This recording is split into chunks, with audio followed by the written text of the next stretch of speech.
बिस्मिल्लाहिर्रहमानिर्रहीम। अस्सलाम वालेकुम दोस्तों, me Irfan and you are watching Rahbar academy. दोस्तों, वर्डप्रेस कोर्स सीरीज में आज हम बात करने वाले हैं हेडर सेक्शन के बारे में। आज हम देखेंगे हेडर सेक्शन क्या है, किस तरह यूज करना है। तो बिना टाइम जाया किए वीडियो को स्टार्ट करते हैं। वीडियो स्टार्ट करने से पहले मैं आपसे एक छोटी सी रिक्वेस्ट करना चाहूंगा कि अगर आपने अभी तक हमारा चैनल सब्सक्राइब नहीं किया तो सब्सक्राइब कर लें और साथ लगे बेल आइकन को भी प्रेस कर दें।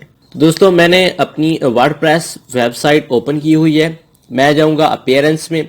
उसके बाद हमें यहाँ पे मिल रहा है एक हेडर का ऑप्शन, तो इस पे मैं क्लिक करता हूं। तो कुछ इस तरह से हमारे पास विंडो ओपन हुई है। ये काम हम पहले भी कर चुके हैं। कस्टमाइजिंग में हमने देखा था कि कस्टमाइजेशन क्या होती है, कस्टमाइजिंग किस तरह की जाती है, उसमें हेडर सेक्शन भी शामिल था। लेकिन अब दोबारा भी हमें ये सेक्शन दे दिया गया है।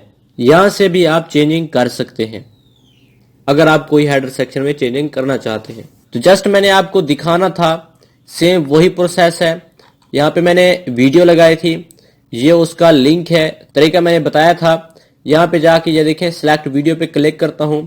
यहां से वीडियो भी सिलेक्ट कर सकता हूं, अपलोड कर सकता हूं, या यहां से मैं लिंक रिमूव करके कोई और वीडियो लगा सकता हूं।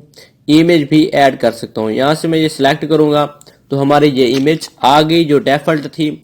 उसके बाद इसको हाइड भी कर सकता हूं। ओके हो गया। ये तरीका था। न्यू भी ऐड भी कर सकता हूं, न्यू इमेज। यहां से मैं कोई इमेज लगाता हूं। ये मैंने एक इमेज सेलेक्ट की, सिलेक्ट एंड क्रॉप। क्रॉप नहीं करनी पड़ेगी, स्किप क्रॉपिंग। तो ये देखें, कुछ इस तरह से हमारी इमेज ऐड होगी। अब जैसा आपको मुनासिब लगे आप चेंजिंग कर सकते हैं। तो ये थी छोटी सी वीडियो हेडर सेक्शन। हमारी वेबसाइट का जो हेडर सेक्शन होता है, ये देखिए जहाँ पे वीडियो लगी हुई है। अब मैं इसको अगर रिफ्रेश करूंगा तो यहाँ पे इमेज आ जाएगी। तो इसको हेडर सेक्शन कहते हैं। सॉरी। अब ये ईमेल लगाने के बाद यहाँ पे पब्लिश पे भी क्लिक करना है। पब्लिश पे क्लिक करेंगे, दोबारा जाके रिफ्रेश करता हूं तो वीडियो की जगह हमारी इमेज आ जाएगी। इसको कहते हैं हम हेडर सेक्शन। ये नेम आ रहा है, लोगो लगा हुआ है और ये टैग लाइन है।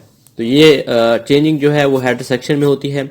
ये छोटी सी वीडियो थी, उम्मीद है आपको पसंद आई होगी। जस्ट मैंने आपका कंसेप्ट क्लियर करवाना था। ऑप्शन था, पहले बता चुका हूं, लेकिन मैं दोबारा भी यहाँ पे क्रॉस करेंगे। लेकिन मैं फिर भी आपको दिखाना चाहता था कि हेडर्स जो ऑप्शन है इससे क्या होता है। नेक्स्ट वीडियो में हम बात करेंगे थीम एडिटर के बारे में। तब तक के लिए मुझे दीजिए इजाजत। अगर आपने अभी तक हमारा चैनल सब्सक्राइब नहीं किया तो सब्सक्राइब कर दें। अस्सलाम वालेकुम।